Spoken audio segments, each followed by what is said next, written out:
Welcome to our channel. Here, you'll discover engaging and valuable books, all available to you completely free of charge. We carefully select our materials so that you can find the most useful and interesting content. Each book we offer can become your trusted guide on the journey to self-improvement and success. Subscribe and turn on notifications to stay updated on the latest releases. We regularly add new books that will help you explore new horizons and move forward. Don't miss out on the opportunity to expand your knowledge and gain a fresh perspective on the world. Every week, we also treat our subscribers with fantastic gifts. Leave your comments under the videos, and you'll have a chance to win exclusive and valuable prizes. Your participation and feedback help us improve our channel, and we're grateful to each and every one of you for that. This book, Rich Dad Poor Dad *, is dedicated to the most important teachers in our lives, our parents. Robert Kiyosaki firmly believes that the current educational system fails to provide the knowledge that truly matters in life. We often find ourselves in a situation where we work hard for money, earning it for others, rather than making money work for us. This book will help you understand how to transform your financial habits and achieve independence. At the heart of this book is the story of Kiyosaki himself, raised by two very different fathers. One was a poor government employee, while the other was a wealthy businessman who became one of the most influential people in Hawaii. These two contrasting perspectives on money and success shaped his unique approach to financial literacy. Young Robert chose the path laid out by his rich dad, and as a result, he became a financially secure individual.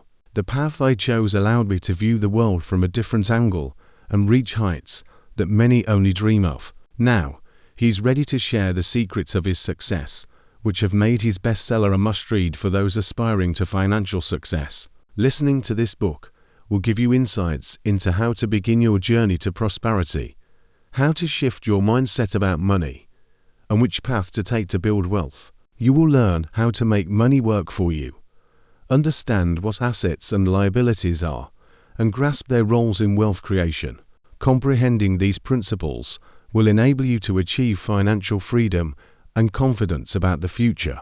You will feel inspired to change your life, and perhaps you will want to express your gratitude. If you wish to thank those who supported you, first and foremost, this book is my thank you to my fathers, who played a significant role in my life, and my mother, who taught me love and care. Special thanks also go to those who contributed to the creation of this book, including my wife Kim, without whom my life would be incomplete. Kim has become my partner in both marriage and business, and I cannot imagine my life without her. I am grateful to Kim's parents, Whitney and Bellamere, for raising such a wonderful daughter. I appreciate Larry and Liza Clark for their friendship and support, Rolf Part for his technical genius, Nevin Beebe de Porter, and Joe Chapino for their educational advice, John Harrison, Jenny Jin, Decker, Richard and Veronica Ten for their help and support, Jacqueline, Sue Neal, Henson, Michael and Manita Him, Lynn and Duino, Camille Koo, KC.C, and Jessica Ciso for their professional assistance. A big thank you to Bill and Cindy Chopard for their financial expertise, Sam Georges, Anthony Robbins and Nick Dubin, Lorenzo and Jane Johnson, Alan Wright, Zig Ziglar for their clarity of thought, Jay Wilson, Motti Weber, Randy Kraft, Don Muller, Brad Walker, Blair and Ellen Singer, Van Ellen Morgan, Nimi Brennan, Jerome Ustami, Dr. Peter Pauls, Will Hepburn, Dr. Enrico Tacharo, Dr. Robert Marino, Julie Building, Jamie Denford, Cherry Clark, Rick Meary, Georgita Hyde, Joe Kubers, Dr. Tom Burns and Bill Ogwin for their support of my projects. I am thankful to Frank Carrero, Clint Miller, Thomas Allen and Norman Long for their excellent business partnership. In the introduction to Rich Dad Poor Dad *, I had two fathers, and this allowed me to choose between two opposing viewpoints, the rich and the poor. One of my fathers was a highly educated and intelligent man with a doctorate who completed a 4-year bachelor's degree in 2 years, then continued his education at Stanford, Chicago, and Northwestern universities on government funds. The other did not even finish 8th grade, but both achieved success in their careers and worked hard throughout their lives. One faced constant financial difficulties, while the other became one of the wealthiest people in Hawaii. One left behind tens of millions of dollars, bequeathed to family, charitable organizations, and the church, while the other left unpaid bills. Both were strong, charismatic, and respectable individuals. They both gave me advice, but their advice was completely different. They both valued education, but they favored different subjects. If I had only one father, I would have had to either accept his advice or reject it. However, thanks to having two fathers, I was given a unique opportunity to choose between the viewpoints of the rich and the poor.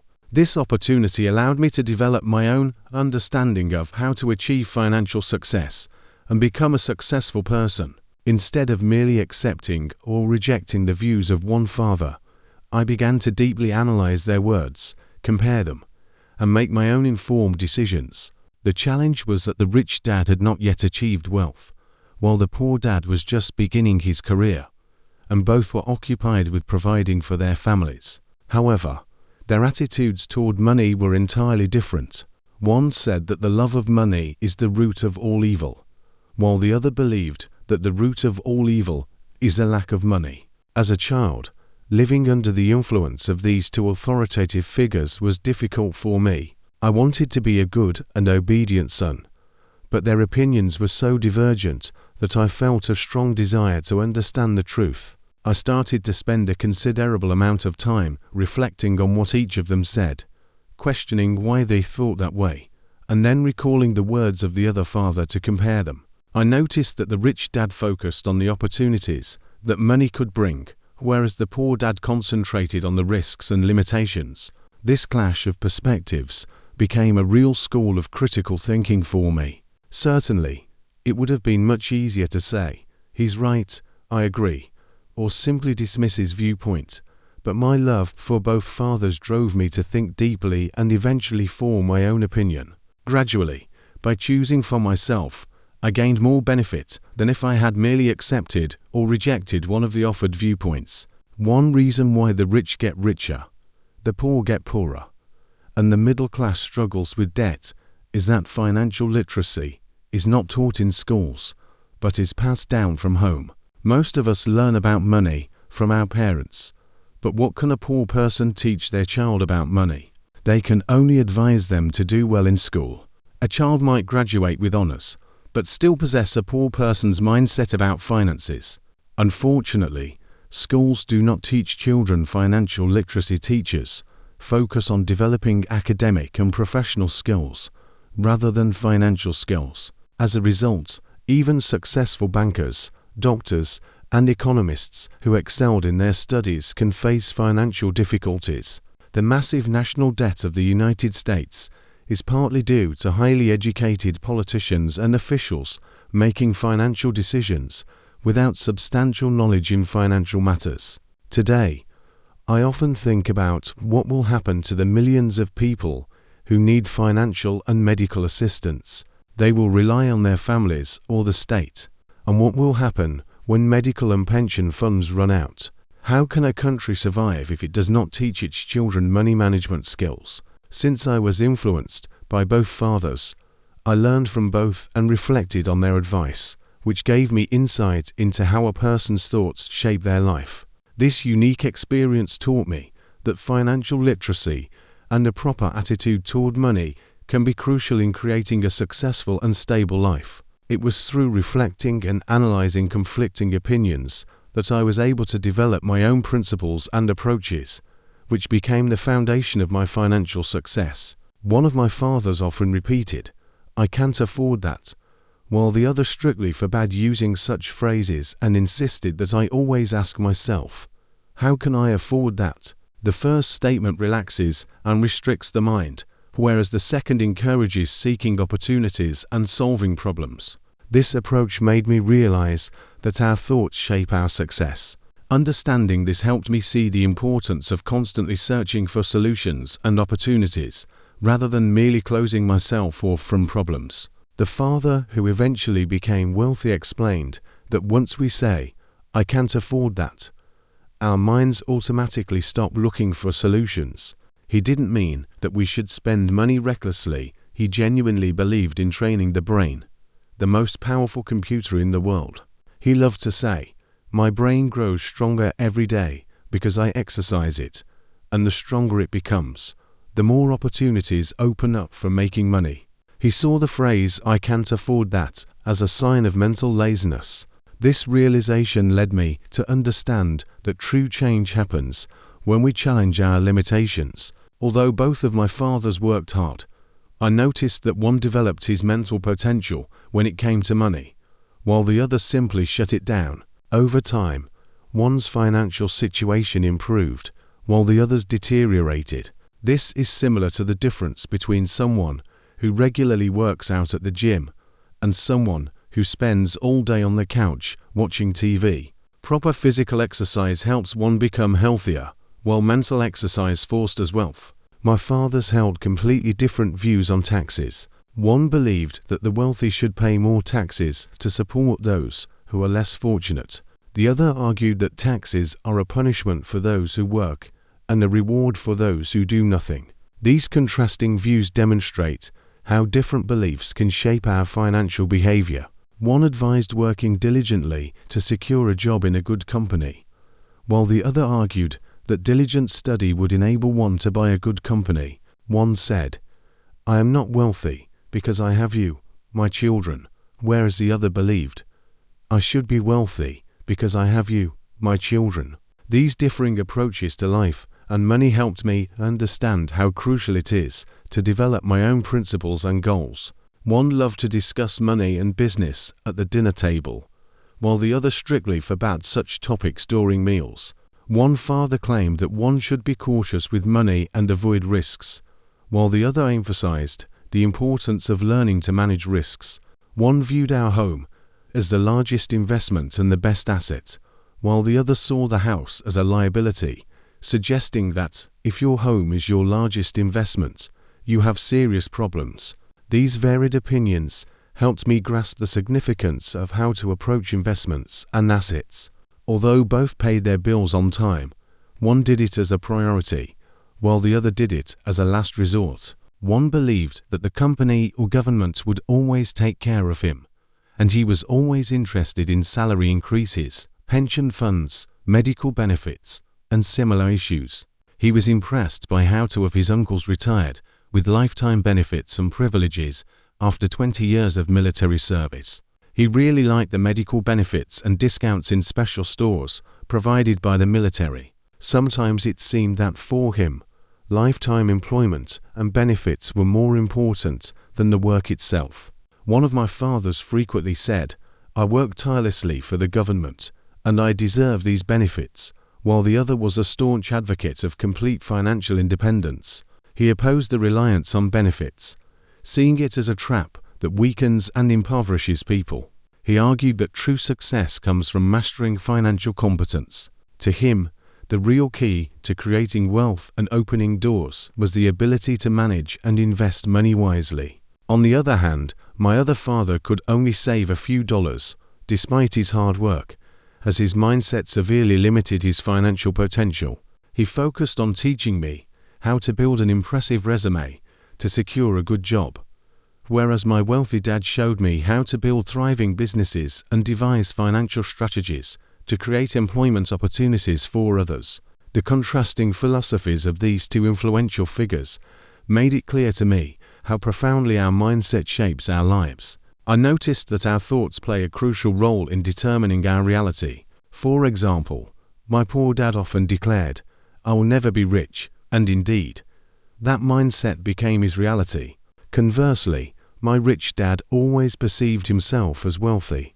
He would assert, "I am a rich person, and rich people don't act that way." Even after experiencing a complete financial collapse, he maintained his self-view as a rich individual. He clarified that there is a significant difference between poverty and bankruptcy. Bankruptcy is a temporary setback, while poverty is a lasting condition. He was a firm believer in the power of a growth mindset and the necessity of ongoing financial education. My poor dad, on the other hand, often said, "I am not interested in money," or "It's not about the money," while my rich dad emphasized, "Money is power." The impact of our thoughts is difficult to quantify, but from a young age, I understood the importance of being mindful of my thoughts and words. I recognized that my poor dad's financial struggles were less about his earnings. He earned a decent amount and more about his mindset and approach. By the time I was 20, I still felt like a young boy choosing which path to follow, whether to heed the advice of my rich dad or my poor dad. Despite both valuing education and learning, their visions for it were vastly different. One hoped I would study diligently, achieve a higher education, and find a well-paying job, aspiring for me to become a lawyer, accountant, or manager. In contrast, the other encouraged me to learn how to become wealthy, understand the mechanics of money, and make it work for me. "I don't work for money," he often said. "Money works for me." At 9 years old, I made the decision to follow my rich dad's guidance and absorb everything he knew about money, opting for his teachings over the advice of my well-credentialed but financially struggling father. The wisdom imparted by Robert Frost through his poetry was a lesson I applied nearly every day. The road not taken speaks to the significance of the choices we make in life. Standing at a crossroads in a forest, I faced a divergent paths, and the world seemed full of possibilities. However, indecision was not an option, and I had to make a choice. I took the path leading to the right, which disappeared into the underbrush. Both paths appeared equally untraveled, though each had its own appeal with dry, yellowing leaves. I kept the other path in reserve, aware that I might never return to it. This choice became a symbol of my commitment to the pursuit of financial education. I recalled that moment in the forest, understanding there was another route, but choosing the right path was pivotal, and it made all the difference. I often reflected on this poem, recognizing that choosing to disregard the advice of my highly educated father regarding money was a difficult yet transformative decision. Once I decided whom to follow, my journey into financial education began. My rich dad taught me for 30 years, until I was 39, ceasing only when he saw that I had fully grasped his teachings. Money, as he taught me, is a manifestation of power, but financial education holds even greater power. Money can ebb and flow, but understanding how it operates allows you to manage it and build wealth. Positive thinking alone is insufficient, because most people leave school without understanding money and end up working for it throughout their lives. My education started at the age of 9, so my rich dad's lessons were straightforward and clear. In essence, everything he taught me over those 30 years can be boiled down to 6 core lessons. In this book, I have endeavored to present these lessons in as simple a manner as he did, providing general principles that will help you and your children achieve financial success, no matter the challenges posed by our ever-changing and unpredictable world. Chapter 1. Lesson 1. Rich people don't work for money, they make money work for them. Poor and middle-class people, on the other hand, work for money. One evening, I asked my father how to become wealthy. He put down the newspaper and asked, "Why do you want to be rich, son?" I explained that Jimmy's mother had arrived in her new Cadillac and had taken his family to their beach house for the weekend. Jimmy had brought 3 friends, but Mike and I were not invited. We were told it was because we were poor kids, which I found hard to believe. My father nodded thoughtfully, adjusted his glasses, and returned to his reading, leaving me standing there, waiting for a response. It was 1956, and I was 9 years old. By sheer coincidence, I ended up at a school where children from affluent families were educated.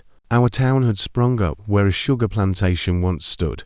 Plantation managers, doctors, business people, and bankers sent their children to this school for the initial 6 years, after which they typically moved on to private institutions. Since our family resided on the side of the street leading to this school, that's where I attended. Had we lived across the street, I would have gone to a different school with children from families more similar to ours. After 6th grade, I, along with those children, remained in the public education system, as private schools were not within our reach. This reality vividly illustrated both the advantages that wealth could offer and the obstacles that poverty could impose. Eventually, my father set the newspaper aside. It was clear he was weighing his response. "Well, son," he began deliberately, "if you want to become rich, you must learn how to make money." "How do you make money?" I inquired. "Think about it yourself," he replied with a smile, which subtly implied either I won't tell you or I don't know, leaving me to figure it out on my own. This response, though frustrating, sparked within me a determination to discover the answer independently. The next morning, I shared the conversation with my best friend, Mike. As far as I knew, Mike and I were the only kids from less affluent families in our school. By a twist of fate, Mike had also landed in this school. It seemed that someone had drawn the district lines in such a way that placed us in a school intended for the wealthy. While we weren't truly poor, it felt that way, given that all the other boys had brand new baseball gloves, shiny bikes, and other new possessions. My parents provided for us with the essentials: food, shelter, and clothing, but little beyond that. My father often said, "If you want something, you have to earn it." We longed for many things, but who would hire to 9-year-olds? "So, how do we make money?" Mike asked. "I don't know," I admitted. "Do you want to be my partner?" I proposed. He agreed. And that Saturday morning, I found myself with my first business partner. We spent the entire morning devising ways to earn money. Our brainstorming sessions frequently turned to thoughts of how Jimmy and his family were enjoying their weekend. This feeling of being left out motivated us to find practical solutions. We even developed detailed plans and strategies, fueled by the hope of eventually overcoming our current limitations. After lunch, inspiration struck. Mike had read in a popular science book about starting a business, and we were thrilled by the idea. We exchanged excited glances and soon embarked on our business venture. We decided our first project would be collecting used toothpaste tubes, believing they could be repurposed into something valuable. In the weeks that followed, Mike and I canvassed our neighborhood, knocking on doors and asking neighbors to save their used toothpaste tubes for us. Initially, adults were surprised, but they soon agreed with a smile. When asked about our project, we simply responded, "It's a trade secret." Before long, my mother grew concerned as she noticed our growing stash of used tubes accumulating next to our washing machine in an old ketchup box. Our collection continued to grow until her patience was exhausted. "What are you two doing with all these dirty, crumpled tubes?" she asked. "Stop with the trade secrets and clean this up, or I'll throw it all out myself." Mike and I pleaded with her to hold off, assuring her that we would soon have enough materials to start our production. We explained that we were waiting for a few more neighbors to finish their tubes before we could collect them. This experience imparted valuable lessons in persistence and resourcefulness, lessons that would guide us throughout our lives. My mother, showing compassion, gave us another week to start production. However, due to unforeseen circumstances, we had to expedite the process. Our business partners, including my own mother, received the first warning from our warehouse. Mike was now tasked with surveying the neighbors and ensuring that we didn't delay with the paste, reminding them that dentists recommend brushing teeth more frequently. Meanwhile, I set about assembling our production line. We meticulously planned every detail, checking tools and materials to ensure everything worked seamlessly. We realized a need for organization and discipline to meet our deadlines.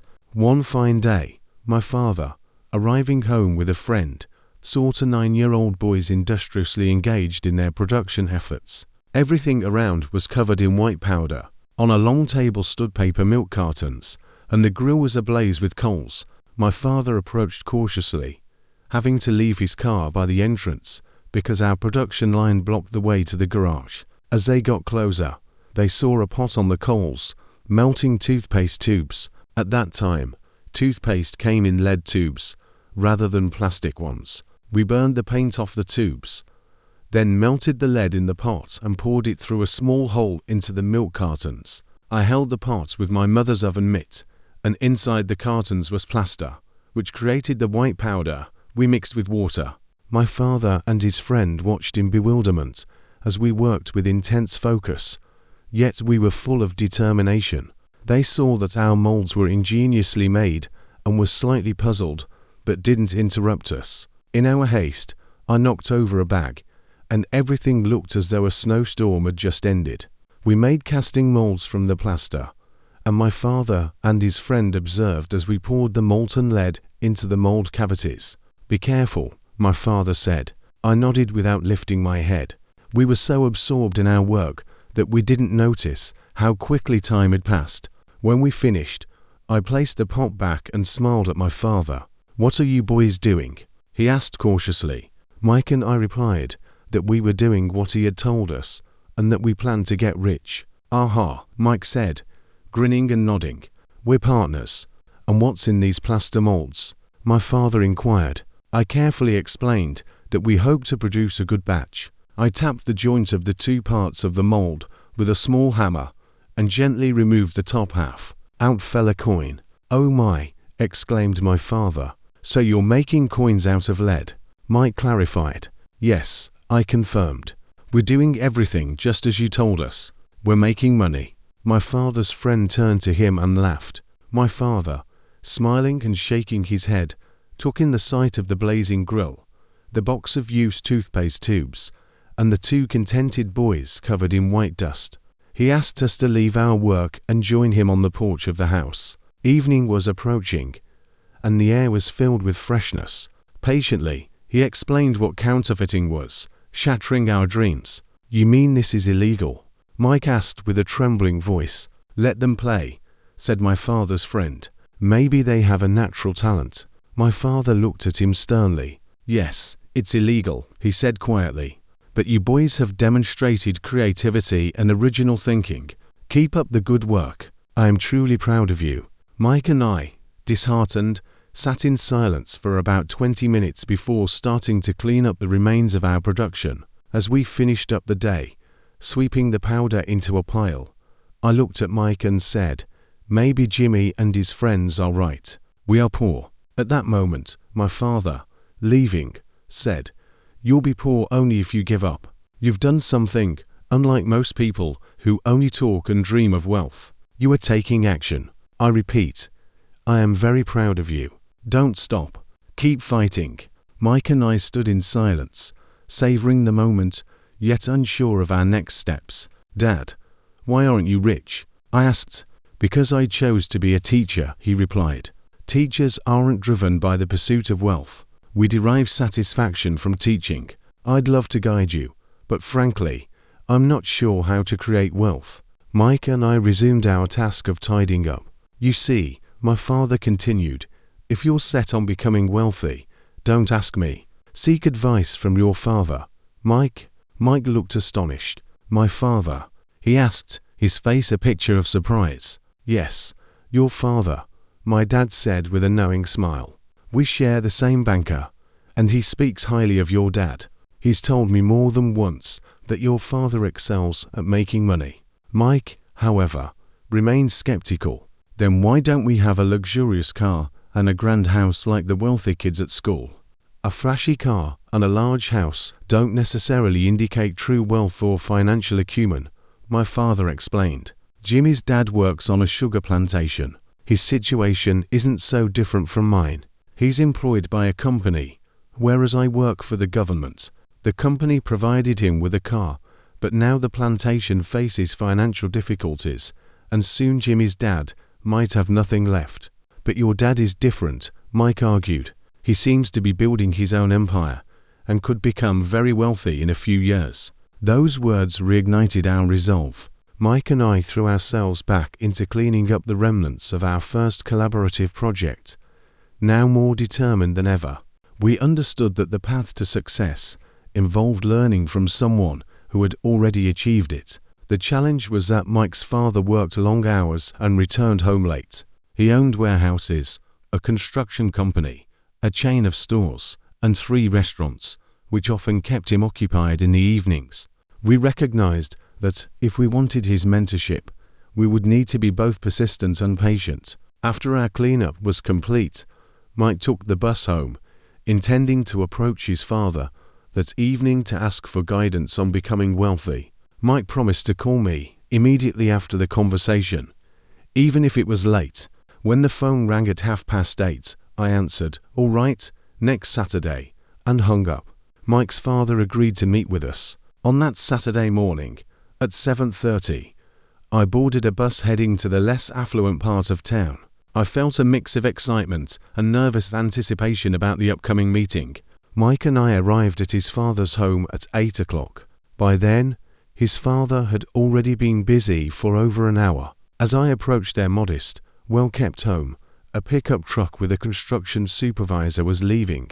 Mike greeted me at the door. "Dad's on the phone and asked us to wait on the back porch," he said, opening the door for me. I stepped inside and onto the creaky wooden floor of the old house. A simple mat covered the floorboards, worn smooth by years of footsteps. Although clean, the mat was far from new. We made our way into a narrow hall, furnished with worn-out pieces that would now be considered antiques. Two women, slightly older than my mother, were seated on the sofa. Across from them was a man dressed in work clothes, neatly pressed trousers, a khaki shirt, and polished work boots. He appeared to be around 45, 10 years older than my father. They all greeted Mike and me with warm smiles as we passed through to the kitchen and then onto the porch overlooking the backyard. I offered a shy smile in return. "Who are these people?" I inquired. "They work for my dad. The man oversees the warehouses and the women manage the restaurants," Mike explained. "Is Africa the guy who's building a road about 8 to 10 kilometers from here? And did the guy who builds houses leave before you arrived?" I asked, surprised. "Not always, but quite frequently," Mike replied with a smile, adjusting his chair and sitting next to me. I asked if his father would teach us how to make money and what his response was. At first, he looked at me oddly, but then he said he had an offer for us. Mike responded. I leaned back against the wall, balancing on the rear two legs of my chair, and Mike did the same. The anticipation was almost tangible. We both felt that this meeting could mark a significant turning point for us. When Mike's father finally emerged from the house, he greeted us with warmth and authority. He was a man of impressive stature, radiating confidence. As we began to discuss our ideas, his advice proved to be both practical and motivating. We listened intently, knowing that the insights we gained could profoundly influence our future. "Do you know what this offer is about?" I asked. "None of us do yet. We'll find out soon," Mike replied, just as the old door swung open abruptly, and Mike's father strode out onto the porch. We jumped up, not out of respect, but from surprise. "Ready, guys?" Mike's father asked, grabbing a chair to sit down beside us. We nodded, moving our chairs away from the wall and positioning ourselves across from him. He was a man of considerable size, standing over 6 feet tall and weighing around 200 pounds. My father was taller, weighed nearly the same, and was 5 years older than Mike's father. Although they were of different races, there was a resemblance, perhaps due to their shared energy. "Mike says you want to learn how to make money," Mike's father said. I nodded, though with a hint of trepidation, as there was a palpable force behind his friendly words and smile. He exuded confidence and clearly knew what he wanted. "Here's what I'm offering. I will teach you, but not in the way schools do. I will teach you if you work for me. If you don't work, I won't teach you. I can teach you faster if you work hard. If you just want to sit and listen like in school, I'll be wasting my time." It was clear he was a man of action, and I felt that strongly. "Here's my offer. You can agree or not," he said firmly. "Can I ask a question first?" I started. "No, you can agree or not. I have too much work to waste time. If you can't make a quick decision, you won't be able to learn how to make money. Opportunities come and go. If you can make quick decisions, that's good. Here's your chance. Either you start learning now or lose it in 10 seconds, Mike's father said with a mocking smile. His words felt like a challenge, and I sensed that this could be the beginning of something significant. "I agree," I said. "So do I." Mike added. Good, said Mike's father. In 10 minutes, Mrs. Martin will arrive. After I talk to her, you'll go with her to my store and start working. I'll pay you 10 cents an hour, and you'll work 3 hours every Saturday. But I have a baseball game today, I protested. You can agree or not, he said more sternly. I agree, I said, deciding to work and learn rather than play baseball. At 9 that same morning, we began working for Mrs. Martin.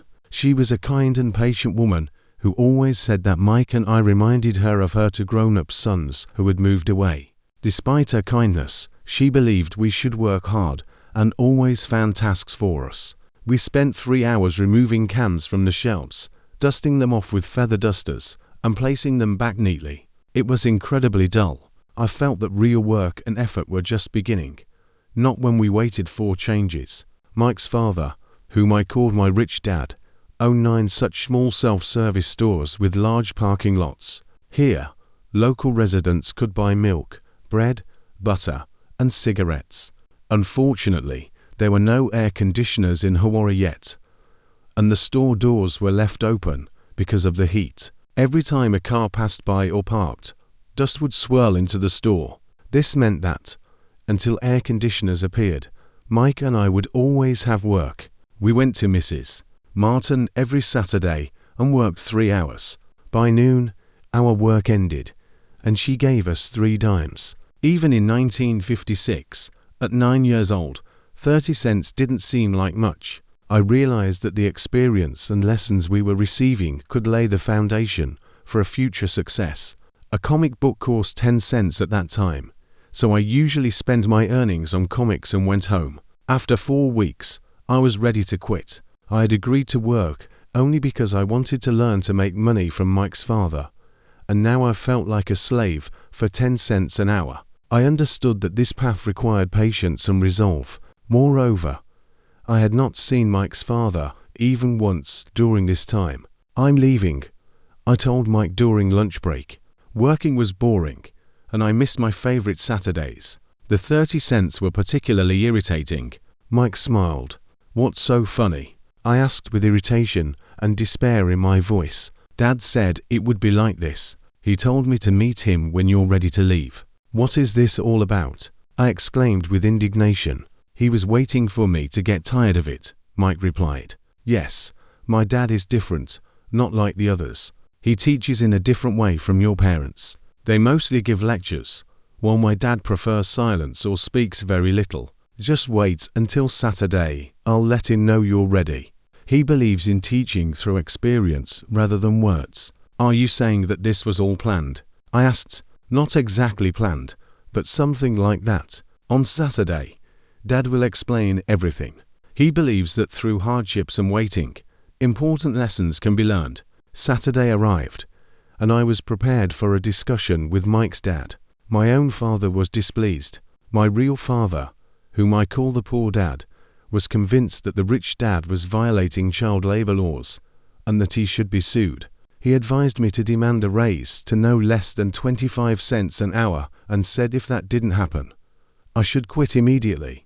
Why do you even need this wretched job? He added indignantly. He wanted me to learn to stand up for my rights. At 8 a.m. on Saturday, I arrived at Mike's house. His father opened the door. Sit down and wait in line, he said as I entered. Then he turned and disappeared into his small office next to the bedroom. I looked around. Mike was nowhere to be seen.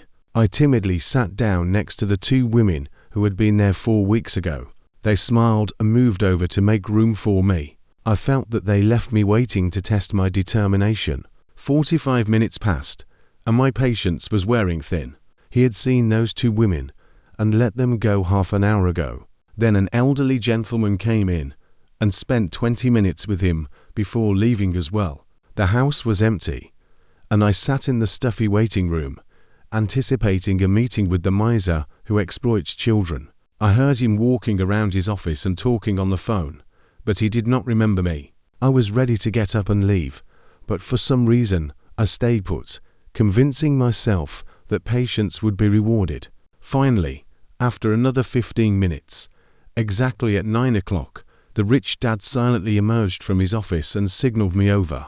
"I understand you want a raise, or you'll quit," said the rich dad, rocking in his office chair. "You're not fulfilling your part of the deal," I blurted out, barely holding back tears. It was indeed frightening for a 9-year-old boy to argue with an adult. "You said you'd teach me if I worked for you. I worked hard, even giving up baseball for this.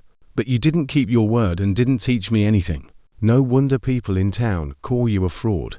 You're greedy, only interested in money, and don't think about those who work for you. You make me wait and don't respect me. I'm just a little boy, but I deserve better treatment." The rich dad leaned back, resting his chin on his hand, and stared at me intently. "Not bad," he said. "In less than a month, you've learned to speak like many of my employees." He surprised me with his response. I didn't understand what he meant and continued to complain. "I thought you would fulfill your part of the deal and teach me, but instead, you decided to torment me. This is cruel. It's truly cruel. But I am teaching you," the rich dad replied calmly. "What have you taught me?" I asked, annoyed. "Since I agreed to work almost for free, you haven't even spoken to me. 10 cents an hour is too little. You should report yourself. By the way, we have child labor laws, and my dad works for the government." I felt my patience had reached its limit. "Now you sound like most of my former employees, whom I either fired or who left on their own," the rich dad remarked. "And what can you tell me?" I continued. "I've gotten too bold for a little boy. You deceived me. I worked for you, and you didn't keep your promise. You haven't taught me anything." "Where do you know that I haven't taught you anything?" the rich dad inquired calmly. "You've never talked to me. I've been working for 3 weeks, and you haven't taught me a thing," I puffed up. "In your view, to teach someone, you have to talk to them or give them lectures?" the rich dad asked. "Well, yes," I replied. "That's how they teach you in school," he smiled. "But life teaches differently. Everyone knows that life is the best teacher. It doesn't waste time talking, it just hits you from one side, then from the other. Every blow from life is like a signal. Wake up. I want you to learn something." I pondered this thought. So, when life strikes me, it's trying to have a conversation with me. I started to think that perhaps I would need to quit my job. It felt like having a conversation with someone who might need psychiatric help. If you learn to embrace life's lessons, you'll find success. If not, life will continue to test you. Each hit, each challenge from life, is a lesson in resilience and patience. It's like a workout. Every difficulty toughens us and prepares us for future trials. People usually make two choices. They either let life dictate their terms or they start resisting. But often, this resistance is directed at specific individuals, like bosses or partners, rather than at life itself. They fail to realize that it is life, not specific people, that is truly challenging them. I began to lose my understanding. Life strikes everyone, but some give up, some resist, and only a few truly learn from it. Those who learn rejoice in life's blows, seeing them as opportunities for growth and learning. They adapt and move forward. Most just give up, while some, like you, continue to fight. The problem is that those who give up never realize that overcoming challenges is within their power and can make them stronger. Rich Dad stood up and closed the creaky wooden window that had needed repair for a long time. If you understand this lesson, you'll grow and become a wise, wealthy, and happy person. If not, you'll spend your life blaming your job, salary, or boss. You will hope for a miracle to solve all your financial problems. Rich Dad looked at me to make sure I was still listening. Our eyes met, reflecting everything we were thinking. Finally, I looked away. As the meaning of his words began to sink in, I realized he was right. I had been blaming him, while what I really wanted was to be taught. I had been fighting. Understanding dawned. If you want change, you need to start with yourself. Rich Dad continued, or if you lack perseverance, you will just give up every time life starts pressing down on you. If you're that type of person, you will live your life by the rules, cautiously protecting yourself for events that may never happen, and eventually die a boring old man. You will have many friends who will love you for being such a wonderful and hardworking person. You always played it safe, but in reality, you were just afraid when life began to test you, letting it control you. Deep down, you feared taking risks. You wanted to succeed, but the fear of failure always outweighed the joy of victory. Deep down, only you will know that you simply didn't have the courage to try. You preferred to act without risk, and this realization can change everything. Our eyes met again. So, you just wanted to test me? I asked. You could say that. Rich Dad smiled. But I would say I just gave you a taste of life. How so? I asked, still angry but now intrigued. You are the first to ask me to teach you how to make money.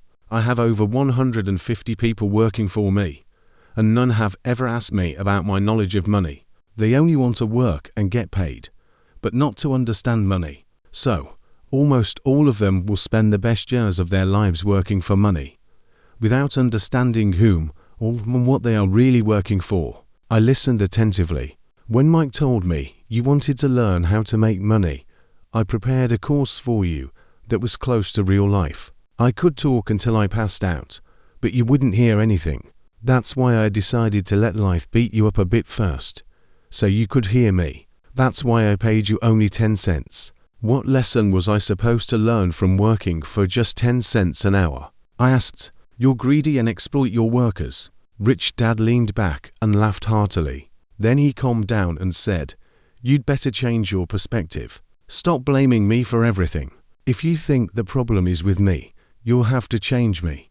But if you realize the problem is with you, you can change yourself, learn something new, and become wiser. And only when you learn to see life's challenges as opportunities for growth can you truly transform your destiny. Most people expect the world to change, while they themselves remain the same. But in reality, it's far easier to change yourself than to change everyone around you. I don't understand, I admitted. Don't blame me for your problems, replied Rich Dad. I began to lose patience and said, you're paying me only 10 cents. What does that teach me? Rich Dad smiled and asked, do you think I'm greedy? I smirked and said, yes. Look, he said, you believe the problem is with me. That's right, continued Rich Dad. If you keep thinking this way, you'll never learn anything. If you think the problem is with me, what are you going to do? If you don't start paying me more or treating me with more respect, and don't teach me, I'll leave. Well said, responded Rich Dad.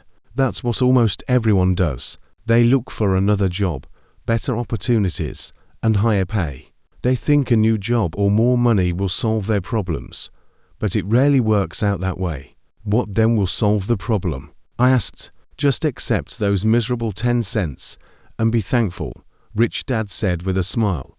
There are people who simply accept the paycheck, knowing that they and their families will face financial difficulties. They resign themselves to it and wait for a raise, thinking it will resolve their problems. But most people just accept it, while some, like you, continue to struggle. I sat there, looking down, beginning to grasp the lesson Rich Dad was trying to teach me. I saw that he was introducing me to the reality of life. Finally, I looked up and asked again, so what will solve the problem? This, he said, lightly tapping my head. What's between your ears? At that moment, Rich Dad shared with me the perspective that set him apart from workers and my poor dad, and which ultimately made him one of the wealthiest people in Hawaii. While my highly educated but poor dad struggled with financial issues throughout his life, this perspective proved to be crucial. Rich Dad repeated it over and over. I call this the first lesson. The poor and the middle class work for money, while the rich make money work for them. On that sunny Saturday morning, I was introduced to an entirely new perspective, one different from everything my poor dad had taught me. At 9 years old, I saw that I was receiving knowledge from two people, but about different things. My highly educated dad advised me to follow his path. Son, study hard, get good grades, and then find a stable job at a big company with good benefits. My rich dad wanted me to understand the principles of money and learn to make it work for me. Rich Dad continued his first lesson. I'm glad you were upset about working for 10 cents an hour. If you hadn't been upset and had accepted it gladly, I would have had to say that I couldn't teach you. Real learning requires energy, passion, and a strong desire. Anger is a crucial part of this formula because passion is both anger and love. When it comes to money, most people prefer not to take risks, allowing fear, rather than passion, to guide them. Is that why they take low-paying jobs? I asked. Yes, replied Rich Dad. Some say I exploit people because I don't pay as much as sugar plantations or government organizations, but I believe they exploit themselves. It's their fear, not mine. Doesn't it seem like they should be paid more? I asked. Why? Moreover, more money won't solve the problem. Look at your dad. He earns a lot, but still struggles to pay the bills. Most people, when they earn more money, just increase their debts. So that's why you paid me 10 cents an hour? I asked, smiling. Exactly, said Rich Dad. Your dad received a great education, which allowed him to find a well-paying job, but he still has financial problems because school didn't teach him what's truly important. He believes you should just work for money. Don't you think differently? I asked. No, said Rich Dad. If you want to learn to work for money, stay in regular school. They teach that well. But if you want to learn how to make money work for you, I can teach you that. If you really want to learn, isn't everyone eager to learn that? I wondered. No, replied Rich Dad. Learning to work for money is often the easy part, especially if fear is your first response whenever money is mentioned. I don't understand, I frowned. Let me clarify, said Rich Dad. Most people cling to their jobs out of fear. They fear they won't be able to pay their bills, fear they might get fired, fear they won't have enough money, and fear they'd have to start over. This is the price they pay for mastering a trade and working for money. Most people become slaves to money and then get frustrated with their master. Learning how to make money work for you, an entirely different matter, he said. Absolutely different, agreed Rich Dad. You see, most people are stuck in a loop of working for money without ever questioning, as there might be a better way, he continued. They believe that a higher salary or a better job will solve their problems, but that's rarely the case. The real issue is how they perceive money and their relationship with it. We sat in silence while the beautiful Hawaiian Saturday morning unfolded outside. My friends were just starting their little league baseball game, but I felt a strange satisfaction that I had agreed to work for 10 cents an hour. I sensed I was learning something my friends would never experience in school. Are you ready to learn? Asked Rich Dad. Absolutely, I replied with a sly smile. I kept my promise and began to learn, starting from afar, said Rich Dad. At 9, you already felt what it's like to work for money. Now, imagine multiplying that last month by 50 years, and you'll grasp what most people do throughout their lives. It's essential to recognize that financial education is rarely taught in schools, Rich Dad added. Most people don't realize that true financial freedom comes from mastering these principles. They are simply not equipped to handle the financial challenges that await them in adulthood, Rich Dad said. Understanding money and its mechanics is crucial for achieving real financial independence, he emphasized. It's not just about earning more, it's about learning how to make money work for you. Without this knowledge, you'll find yourself caught in the same financial traps as everyone else. I don't understand, I said. How did you feel while waiting in line, waiting for me to call you before getting the job, and later when you wanted to ask for more money? Terrible, I answered. If you work for money, that will be your life, just like many others, said Rich Dad. And how did you feel when Mrs. Martin gave you 3 coins for 3 hours of work? I thought it was insufficient, I said. It felt like nothing. I was disappointed, I admitted. That's exactly how most employees feel when they look at their paychecks, especially after taxes and deductions, said Rich Dad. At least you received 100% of your pay. Are you saying most employees don't get their full pay? I asked, astonished. Oh, absolutely, replied Rich Dad. The government takes its share first. How does it do that? I asked. Through taxes, explained Rich Dad. If you earn money, you're taxed. If you spend money, you're taxed. If you save money, if you die, you're taxed. Taxes are a constant. Why do people let the government do this? The rich don't allow it, smiled Rich Dad. The poor and middle class allow it. I'd bet that I earn more than your father, yet he pays more in taxes. How can that be? At 9 years old, I couldn't comprehend why people allowed the government to do this. Rich Dad leaned back in his chair, silently observing me. Ready to learn? He asked. I nodded slowly. As I've already told you, you need to learn a great deal about making money work for you. Most people spend 4 years in college and think their education is complete. I've come to realize that I will study money for my entire life, because the more I learn, the more I discover I need to know. Most people never engage in this process. They go to work, earn a salary, pay bills, and that's the end of it. They wonder why they face financial difficulties. They believe their problems will vanish with more money and fail to see that the root issue is a lack of financial education. Understanding money and how it operates is crucial for achieving true financial independence, Rich Dad emphasized. It's not just about earning more, it's about learning how to make money work for you. Without this knowledge, you'll remain trapped in the same financial patterns as everyone else. So, my dad has tax problems because he doesn't understand what money is. I asked. Not entirely, said Rich Dad. Taxes are just a small piece of the puzzle in learning how to make money work for you. Today, I simply wanted to see if your desire to understand money had waned. Most people lack this desire. They want to learn a trade, work in an engaging way, and earn a lot of money. One day, they wake up to find themselves facing serious financial problems and can't stop working. This is the cost they pay for only knowing how to work for money and not learning how to make money work for them. So, do you still want to learn? Asked Rich Dad. I nodded. Good, said Rich Dad. Then go back to work. I won't pay you anything. What? I was stunned. Nothing, he said.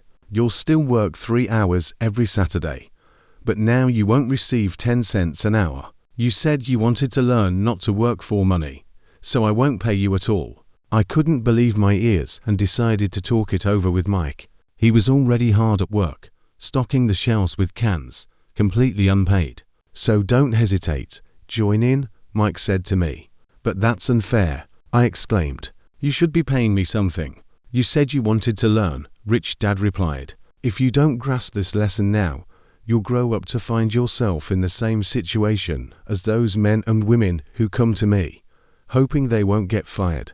Or like your father, who earns a lot, but is constantly in debt, thinking things will improve if he just has more money. Most people believe their problems will be solved if they find a higher paying job, he continued.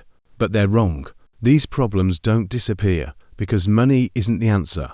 The answer lies in how you manage your finances. I pondered his words, realizing that my habit of relying solely on a paycheck was limiting my potential. If this doesn't suit you, we can go back to our old deal at 10 cents an hour, he said. Or you can do what most people do. Complain about low pay, quit your job, and look for another. So, what should I do? I asked. The wealthy understand that you must make money work for you, not work for money, he explained. This difference defines success. Rich Dad gently tapped me on the head and said, use this. If you learn to use your mind properly, you'll one day thank me for this lesson. You'll grow up to be a successful person. I stood there, stunned, not believing I had been tricked again. I had come to ask for a raise, and now I was being told I would work for free. Rich Dad tapped me on the head again and said, use this, now go to work. He added, lesson number 1, the rich don't work for money. I didn't tell poor Dad, but I wasn't being paid at all. He wouldn't have understood, and I didn't want to try explaining what I didn't fully understand myself. For the next 3 weeks, Mike and I continued working 3 hours every Saturday without pay. I started to notice that there was more to work than just money. The work was easy, and I got used to it, although I did miss baseball games and the comics I could no longer buy. In the 3rd week, Rich Dad drove up to the store at noon. We heard his car engine stop. He walked into the store, warmly greeted Mrs. Martin, and asked how things were going. Then he took 2 ice creams from the fridge, paid for them, and called Mike and me over. Let's take a walk, boys, he said. We crossed the street, dodging cars, and walked onto a large grassy field where some adults were playing baseball. Sitting down at a plastic table away from them, he handed us the ice cream. "How are things going?" he asked. "Fine," Mike replied, and I nodded in agreement. "Have you learned anything?" Rich Dad asked. Mike and I looked at each other, shrugged, and simultaneously shook our heads. "How do you avoid one of the most dangerous traps in life?" he asked. "Then it's time for you to start thinking. You're facing one of the most important lessons in life. If you grasp it, you'll live freely and securely. If not, you'll end up like Mrs. Martin and most of the people playing baseball in this park. They work hard, earn little, and cling to the illusion of job security, eagerly waiting for 3 weeks of vacation and a small pension after 45 years of work. If that future appeals to you, I can raise your pay to 25 cents an hour," he said. "But they're good, hard-working people. Are you making fun of them?" I protested. Rich Dad smiled. "Mrs. Martin is dear to me, like a mother. How could I mock her? My words may sound harsh, but I'm just trying to convey the most important lesson. I want to broaden your perspective so that you can see something that most people don't because their vision is limited. Most people don't even realize how they fall into a trap." Mike and I sat there, trying to grasp his words, which sounded harsh but carried an undeniable sincerity. I could sense that this conversation was more important than it appeared. Deep inside, I felt that Rich Dad was trying to show us something far more profound than just money. Rich Dad smiled again. "But didn't 25 cents an hour seem like a more attractive offer? Doesn't it make your heart beat faster?" I shook my head, although, in reality, the thought crossed my mind that 25 cents an hour was quite a bit of money for me. In moments like these, the temptation to agree and yield to the immediate desire to improve my situation is strong. But something inside made me wonder why he kept raising the stakes. "All right, I'll pay you $1 an hour," Rich Dad offered with a sly grin. My heart started pounding faster, and an inner voice screamed, "Say yes, say yes." I couldn't believe my ears, yet I stayed silent. It felt as if there was something more behind his offer than just money. "Okay, $2 an hour," he added. My 9-year-old mind and heart were on the verge of exploding. After all, it was 1956, and $2 an hour would make me the richest kid in the neighborhood. Such money was nothing short of a dream, and I already imagined a new bike, a baseball glove, and the envy of my friends. But I knew the choice I was about to make was far more significant than simply receiving money. Besides, Jimmy and his wealthy friends would no longer be able to call me poor. Yet, for some reason, I remained silent. The ice cream melted in my hand, and the sticky vanilla chocolate mess was already attracting ants. Rich Dad carefully watched Mike and me, trying to gauge which part of our soul would prevail. He knew that every person has a weak and poor side that can be bought, but there's also another side, strong and unyielding, that resists any amount of money. Perhaps he wanted us to realize which part of our soul we choose to nurture. The question was, which part of the soul would prove stronger? "All right then, $5 an hour," he proposed. At that moment, something inside me shifted. The offer seemed so generous that it bordered on absurd. In 1956, not every adult earned $5 an hour, but soon the temptation faded, and I felt a sense of calm. I slowly turned to look at Mike, who was watching me intently. Perhaps Rich Dad wanted us to understand that true strength doesn't lie in money, but in the ability to resist its temptation. My weak and poor side went silent, and the side that couldn't be bought took over. Confidence and peace settled within me. I knew Mike was feeling the same. "Here's the thing," Rich Dad said softly. "Most people can be bought if the price is right. This happens because two powerful forces drive them: fear and greed. First, the fear of being without money pushes them to work hard, and then, when they receive their paycheck, greed makes them dream of all the wonderful things they can buy with that money. And so a vicious cycle is created." "What cycle?" I asked. "They wake up in the morning, go to work, pay bills, and then it all repeats. Work again, more bills. People's lives are always controlled by fear and greed. Offer them more money, and they'll run even faster on this cycle, increasing their expenses. This is what I call the rat race. Is there another way? Mike asked. Yes, there is, Rich Dad replied slowly, but only a few discover it. And what is this way? Mike inquired. I hope you'll learn it while working and studying with me. That's why I stopped paying you. But at least tell us what to do, Mike said. You know, we're tired of working so hard, especially for free. The first step is to tell the truth, Rich Dad said. But we didn't lie, I protested. I'm not saying you lied. I'm saying you should tell the truth, Rich Dad corrected. The truth about what? I asked. About what you feel. You don't necessarily have to share it with others. It's enough to admit it to yourself. Are you saying that the people relaxing in this park, and your employees, like Mrs. Martin, don't do that? I asked. I doubt it, Rich Dad replied. Instead, they live in constant fear of running out of money. They don't try to overcome this fear with logic. They let their emotions take control instead of guiding themselves with reason. When people get their hands on a bit of money, greed takes over, and they start acting on emotions without thinking. As Mike pointed out, this is true. Rich Dad responded that instead of honestly acknowledging their feelings, people give in to them without reflecting. They are afraid, so they go to work, hoping that money will rid them of their fear. But it doesn't. Many people start chasing money, believing it will bring them happiness and peace, only to deceive themselves, getting caught in a vicious cycle. Fear begins to haunt them again, and they keep working, hoping that money will ease their fears. But they fail once more. They expend energy and time earning money, forgetting that true fulfillment and security aren't directly tied to financial wealth. Fear traps them, forcing them to work and earn money over and over, hoping for relief. But each morning they wake up with the same fear. These people often forget to enjoy the moment and savor life, because they are constantly preoccupied with their fears and desires.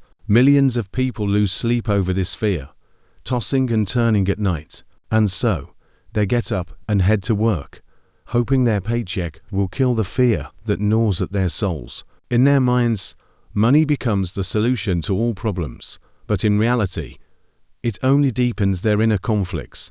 Money controls their lives, but they don't want to admit it. Money becomes the master of their emotions and souls. Rich Dad fell silent, giving us time to digest his words. Mike and I heard him, but we didn't fully grasp what he meant. Suddenly, I remembered how I used to wonder why adults were in such a hurry to get to work. It seemed like there was nothing fun waiting for them there, and they never looked particularly happy, yet something compelled them to rush. They kept returning to work every day, as if obeying some invisible command that kept them trapped in this endless cycle.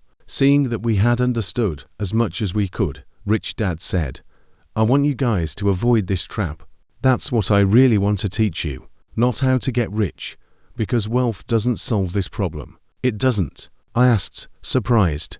No, it doesn't. I haven't told you yet about something called desire. Some people call it greed, but I prefer the word desire. It's natural for people to want something better, more beautiful, more fun, or more interesting. That's why desire is another reason why people work for money. They crave money for the pleasure they think it can buy. But the pleasure that money brings is usually short-lived, and soon they feel the need for even more money to get even more pleasure, comfort, and security. In this way, people keep chasing a mirage, thinking that more money will bring them true happiness. So they keep working, believing that money will soothe their souls, tortured by fear and desire. But money cannot do that. You're talking about rich people too? Mike asked. Yes, rich people too, Rich Dad replied. In fact, many rich people are wealthy not because of desire, but because of fear. They think that money will save them from the fear of poverty. So they accumulate vast fortunes, but as a result, their fear only grows because now they're afraid of losing their wealth. I have friends who keep working even though they already have enough money. I know people who own millions, but suffer from fear even more than when they were poor. They are terrified of losing everything they've gained. The fear that drove them to get rich has intensified. The weaker part of their soul has started speaking louder. They don't want to lose their big houses, cars, the luxurious life that money has given them. They are scared of what their friends will say if they lose it all. Many of them suffer from despair and neuroses, even though outwardly they lead wealthy and carefree lives. So, poor people are happier? I asked. I don't think so, Rich Dad replied. A lack of interest in money is just as unnatural as an excessive attachment to it. At that moment, a city beggar passed by us, stopped by a trash can, and began rummaging through it. We all watched him with interest, though earlier we probably wouldn't have even noticed him. Rich Dad pulled $1 out of his wallet and gestured for the old man to come over. Seeing the money, the homeless man immediately approached, took the bill, showered Rich Dad with thanks, and, happy, hurried away. He's not much different from most of my employees, Rich Dad said. I've met many people who say they're not interested in money, yet they diligently work 8 hours a day. They contradict themselves. If they're not interested in money, why do they work? People in this situation have a more troubled mental state than those obsessed with amassing wealth. As I sat listening to my rich dad, scenes from my own father's life flashed through my mind. He would often say that money didn't interest him. He frequently claimed he worked only because he loved his job. This was somewhat confusing, considering he constantly spoke about the need to work hard for money to provide for the family. What should we do? I asked. We shouldn't work for money until we overcome our fears and greed, my rich dad replied. Otherwise, it would be a waste of time. Emotions are important because they make us human. You need to be honest with yourself about your emotions and use them along with your intellect to benefit yourself, not to your detriment. Could you explain it more clearly? Mike asked. Don't overcomplicate things, my rich dad said. In time, you'll figure it out. Just observe your feelings and refrain from rushing to react. Most people are unaware that their emotions control their thoughts. They feel pressured and act based on their fears, instead of analyzing the situation rationally. You shouldn't rely on emotions. Learn to think independently. Could you provide an example? I inquired. Certainly, my rich dad answered. Imagine someone says, I need to find a job. This usually means their emotions are in control. This thought is driven by the fear of being without money. Such a state often leads to hasty decisions. But money is indeed needed to pay bills, I remarked. Yes, of course, it is, my rich dad smiled. But what I'm saying is that fear too often drives our thoughts. I don't understand, Mike admitted. Let's look at it from another angle, said my rich dad. If you're afraid of running out of money, you don't have to immediately dive into finding a job that will give you a few dollars to alleviate that fear. Instead, ask yourself, will this job be the best solution to the problem in the long term? I don't think that's so. A job is a short-term fix for a long-term issue. It's important to have a plan and strategy to avoid pitfalls. But my father always says that we should go to school, get good grades, and then find a stable job, I said, feeling a bit confused. Yes, I understand, my rich dad smiled. Such advice is common, and it works for many. But people give this advice because they themselves are influenced by fear. In other words, my father gives this advice because he's afraid. This fear compels people to follow conventional paths rather than seeking more effective solutions. So, what do you suggest? I asked. I want to teach you to harness the power of money rather than fear it, my rich dad responded. They don't teach this in school. If you don't learn it, you'll become slaves to money. Finally, things started to clear up in my mind. He genuinely wanted us to view the issue of money more broadly and see what people like Mrs. Martin and others might miss. He used examples that seemed harsh at the time, but they stayed with me for life. That day, my perspective truly expanded, and I began to understand the hidden trap that lies in the path of most people. Understanding how fear and greed can dominate our lives became an important lesson for me. We all work for someone, in one way or another, my rich dad continued. We just do it at different levels. I really want to give you a chance to avoid the trap that fear and desire set for you. Use them to your advantage, not to your detriment. That's what I want to teach you. I'm not interested in just teaching you how to make money. That won't rid you of fear or desire. If you become wealthy without first mastering fear and desire, you'll simply become a highly paid slave. How can we avoid this trap? I asked. The main reasons for poverty or financial difficulties are fear and ignorance, my rich dad answered. People fall into traps because of fear and ignorance, which they willingly surrender themselves to. So, go to school and learn in college, and I'll teach you how to avoid the trap. Gradually, the pieces of the puzzle began to fit together. My scholarly dad had a successful career, but school never taught him how to handle money or his fears. It became clear to me that from two fathers, I could learn profoundly different yet incredibly significant things. You mostly spoke about the fear of losing money, but how does the desire to earn it influence our thoughts? Mike asked. When I offered you higher pay, you felt your desires multiplying. Did you notice that? We nodded. By not succumbing to emotions, you managed to resist an immediate reaction and give yourself time to reflect. This is crucial, as many people act impulsively, driven by fear and greed. Yet fear and greed will remain with us throughout our lives. Therefore, from this moment on, you must use them to your advantage and never let them control you or your thoughts. For most people, fear and greed work against them. This is what leads to ignorance. Fear and desire compel people to chase after earnings, bonuses, and perks their entire lives without considering where such emotions are leading them. It's essential to recognize that emotions can cloud judgment, pushing us towards illusions. They are like a donkey pulling a cart, because the owner holds a carrot on a stick in front of it. Perhaps the owner is heading towards a goal, but the donkey chases an illusion, and tomorrow, the donkey will see a new carrot. So, you're saying that when I started dreaming about a new baseball glove, candies, and toys, it was like a carrot for the donkey? Mike asked. Yes, and as you get older, your toys will become more expensive. A new car, a yacht, a big house to impress your friends, replied Rich Dad with a smile. These are real examples of how desire can become a distracting factor. Fear drives a person out of the house, while desire leads them to follow a tempting voice. This is where the trap lies, and it is vital to protect yourself from it. So what should we do? Asked Mike. Fear and desire are amplified by ignorance. This is why, when wealthy people, who already have significant assets, become even richer, their fears also increase. Money is a carrot, an illusion that clouds the mind and hinders clear thinking.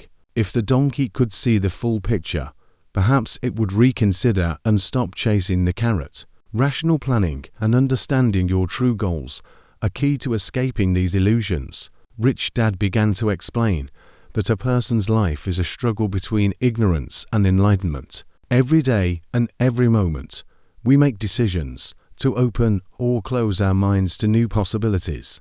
Once a person stops seeking new information and exploring the depths of their consciousness, they become ignorant. This is crucial for our development and personal growth. You need to understand that school is very important. You go to school to learn a profession and become a valuable member of society. Every society needs teachers, doctors, mechanics, artists, chefs, business people, police officers, firefighters, and soldiers. Schools prepare future representatives of all these professions so that our society can develop and prosper, said Rich Dad. Unfortunately, for many people, school turns out not to be the beginning of learning, but a formality that does not provide essential life skills. A silence settled in the room. Rich Dad smiled. That day, I didn't fully grasp everything he was saying, but as often happens with great teachers, his words continued to teach me for many years. With each passing year, I increasingly realized the depth of his guidance. Today I spoke quite harshly, continued Rich Dad, but there is a reason for that. I want you to remember this conversation forever. I want you to always keep Mrs. Martin and the donkey in mind. Never forget that fear and greed can lead you into the greatest trap if you don't understand how they control your thoughts. True cruelty is not what I've described. It's cruel to spend your life in fear and never fulfill any of your dreams. It's cruel to work tirelessly for money and believe it will buy you happiness. It's also cruel to wake up in the middle of the night in a cold sweat, thinking, what if I can't pay the bills? A life governed by salary size is not a life. Those who believe that work will provide them with security are deceiving themselves. That is where the true cruelty lies. And I want you to avoid that trap. I have seen what happens when money controls people's lives. Don't let that happen to you. Please, do not let money control your life. A ball rolled under the table. Rich Dad picked it up and threw it to the players. And how is ignorance connected to greed and fear? I asked. Greed and fear arise from a lack of knowledge about money, replied the Rich Dad. Take a doctor, for instance. He wants to earn more to provide better for his family, so he raises his fees. When he increases his prices, healthcare becomes more expensive for everyone, especially for those who cannot afford treatment, as well as the wealthy. This rise in medical costs raises concerns for all of us, as it complicates access to essential care. As people with money start increasing their prices, lawyers follow suit and raise their fees. This leads to a general increase in the cost of living, since every price hike in services and goods affects the budgets of most families. Consequently, teachers demand higher salaries, which results in increased taxes and other economic issues. We see that due to these processes, a vast chasm forms between the rich and the poor, leading to chaos and threatening the collapse of yet another great civilization. This mirrors the cycle we've observed throughout history. When the gap between the haves and the have-nots becomes too wide, civilizations face crises. Aren't prices supposed to rise? I asked. In an enlightened society with a rational government, prices should decrease. In theory, that's true, but in practice, fear and greed, driven by ignorance, lead to price increases. People often forget that in a civilized society, it's crucial to strive for balance rather than mere personal gain. If schools taught people how to manage money effectively, there would be more money in the country and prices would be lower. However, schools focus on teaching people to work for money rather than using the power of money. This means many do not develop the skills necessary for financial management and thus face problems they could otherwise avoid. What about business schools? Mike asked, surprised. Didn't you recommend I study for a master's in business administration? Yes, I replied. But business schools often produce specialists who are no different from calculators. These specialists can only tally numbers, fire employees, and drive companies into bankruptcy. They often lack the knowledge on how to manage resources effectively and create value, which is crucial for successful business management. I know this because I have such specialists working for me. They only focus on cutting costs and raising prices, which creates new problems. Knowing how to manage money is important, and I wish more people had this skill, but it still doesn't provide the full picture. So, what should we do? Mike asked. There is a way out, replied the Rich Dad. Learn to use your emotions to think, not the other way around. Think based on your emotions. Learn not to let emotions control your decisions, but to use them as a tool for making informed choices. When you first managed to control your emotions by agreeing to work almost for free, I realized you weren't hopeless. When I offered you a large sum of money, and you resisted the temptation again, I saw you were learning to think without succumbing to emotions. That's a good first step. Why is this step so important? I asked. You'll have to discover that for yourself if you wish to learn. I will take you to the thorn bush, said the Rich Dad. Here, the author uses the comparison from the tales of Uncle Remus, where Brer Fox, having made a tar doll, lured Brer Rabbit. Rabbit persuaded Fox to throw him into the thorn bush, from which he successfully escaped. The thorn bush is the place almost everyone avoids. You'll go where others fear to tread if you're with me and learn how to make money your ally. It will be a journey where you'll face your own fears and agree to learn to overcome them. Where will we end up if we go with you? If we agree to learn from you, what will we gain? I asked. The same as Brer Rabbit received, replied the rich dad. Freedom from the tar doll. This means you'll free yourself from the constraints set by fear and greed.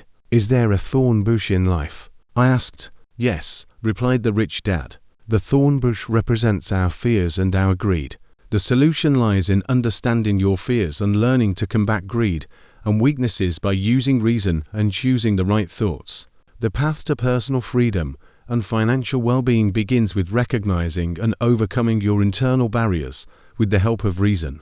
What does it mean to choose thoughts? Mike asked, puzzled. It means choosing what to think rather than reacting to your feelings. Instead of getting up in the morning and going to work simply because you fear not being able to pay your bills, you will learn to act consciously, making choices that lead you to your true goals and desires. Ask yourself whether working is truly the best solution to your problem. Most people are too afraid to carefully consider their actions, and instead, they rush into jobs they hate. They become trapped by their own limitations and routines. People often fall into a pattern, not realizing that they are creating their own problems. When I talk about the need to choose your thoughts, this is exactly what I mean. How do you do that? Mike asked. This is what I am here to teach you. I will show you how to select the right thoughts, rather than just reacting to impulses. Don't mindlessly drink your morning coffee and rush off to work. Remember, work is just a short-term fix for long-term problems. By solving our issues only through work, we miss the opportunity to fundamentally change our situation. Most people's only concern is paying the bills at the end of the month. They are trapped by their fears and misunderstanding of money, as if their lives are controlled by a Atari dummy. They act just like their parents, getting up every morning and going to work for money, never questioning if there's another way. Their thinking is driven by emotions, not reason. They often fear stepping into the unknown, remaining in their comfort zone, even though that step could be the key to solving their problems. How can you distinguish between thoughts driven by emotions and rational ones? Mike inquired. It's quite simple. Others frequently express thoughts like, everyone should work, or all the rich people should be judged, or I deserve a raise. These thoughts stem from emotions and fear, rather than deep analysis. They don't ask themselves, maybe I don't understand something. It's these kinds of questions that prevent us from being swayed by emotions and give us time to think clearly. When we don't analyze our thoughts, we miss opportunities to see other paths and solutions. We went back to the store, and on the way, my rich dad explained that wealthy people actually create money, rather than work for it. When Mike and I were melting lead into 5-minute figurines, our thinking was close to that of wealthy people. The problem was that such actions are illegal. Banks and governments can do this, but not us. He also pointed out that there are legal ways to create money out of nothing. Wealthy people understand that money is an illusion, like a carrot for a donkey. Millions of people consider money real, and their fear and greed support this illusion. In reality, money is a fiction, a house of cards that has not collapsed only because the masses blindly believe in it. My rich dad talked about the gold standard in the US, and how each dollar bill was once a silver certificate. He was worried about rumors that the gold standard might one day be devalued, and the dollar would no longer be backed by anything tangible. When this happens, the poor, the middle class, and the uninformed will become victims simply because they will continue to believe in the reality of money and hope that companies or governments will take care of them. At that time, we didn't fully understand what he was talking about, but over the years, his words have gained more and more meaning for us. We began to realize that if we don't rethink our views on money, we will remain in the same position we were before. How can you see what others do not? It's all in the same store, my rich dad said. Keep working, guys, but the sooner you forget about your salary, the easier your life will be. He meant that true wealth doesn't come from being attached to a salary, but from the ability to see and seize opportunities. When you grow up, use your mind, and soon it will show you how to earn much more than what I would pay you. You will see things that are inaccessible to others, because most of them are limited to searching for stable jobs with good pay. If you spot even one opportunity The ability to notice them will stay with you for life. Once you master this skill, I will teach you something even more important. Learn this lesson, and you will avoid the biggest trap in life. Mike and I picked up our things from the store and waved goodbye to Mrs. Martin. We then returned to the park and continued discussing what we had heard. The following week, we went back to school, still immersed in thought. For another 2 weeks, we deliberated and worked for free. By the end of the second week, I said goodbye to Mrs. Martin and looked sadly at the comic book shelf. Not having even 30 cents was disheartening, especially because I no longer had money for comics. And then, as Mrs. Martin was saying goodbye to me and Mike, I noticed something new. I saw that her behavior and approach to life were markedly different from what I was used to seeing. Mrs. Martin cut the comic book covers in half, keeping only the top half and tossing the rest into a large cardboard box. She explained that the top part of the cover was meant for the comic book vendor who would bring new books. Mike and I eagerly anticipated the arrival of the vendor, who was due to arrive in an hour, and we waited with bated breath for the chance to claim the books. When the vendor finally arrived, I asked him if we could take the books. He agreed, but only on the condition that we work in the store and do not resell them. This opportunity allowed us to renew our old business arrangement, and we promptly utilized the available space in Mike's basement to store the comics. Our plans began to unfold, and soon enough, we opened a comic book library to the public. We hired Mike's younger sister as the librarian. She was a top student and charged each child 10 cents for admission. The library operated every day after school, drawing children from the surrounding areas. This arrangement was beneficial for them, as they could read a significant number of comics for a modest fee within the limited time. We ensured that the books were not lost and kept a visitor log to record the number of visitors and their feedback. Our business quickly became profitable, and we earned an average of $9.50 per week. Every week, we paid Mike's sister $1 for her efforts and allowed her to read comics for free. Although she rarely took advantage of this due to her studies, we remained true to our promise to the comic book vendor, continuing to work in the store without selling his books. When the books became worn out, we disposed of them by burning. Our attempts to open a branch were unsuccessful, as finding a reliable librarian like Mike's sister proved impossible. 3 months later, the library faced a crisis. A group of hooligans from a neighboring area started a fight, which forced us to shut down the business. Mike's father suggested that we cease our comic book venture.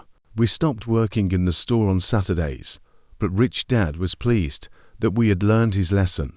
We had discovered how to make money work for us without receiving a salary for working in the store. Starting our own comic book library taught us how to become masters of our financial destiny and independent from employers. Our business generated income even when we were not actively working, proving to be a valuable lesson in how money can work for us. Dear friends, I sincerely hope you have enjoyed listening to the book. If you found it valuable and inspiring, please share it with your friends and loved ones. Don't forget to subscribe to our channel if you haven't already, so you stay up to date with all our latest releases and never miss out on new and exciting books. Remember, every week we delight our subscribers with valuable gifts. Leave comments under the videos for your chance to win unique and useful prizes. We wish you all the best and genuinely hope that our books help you improve your life.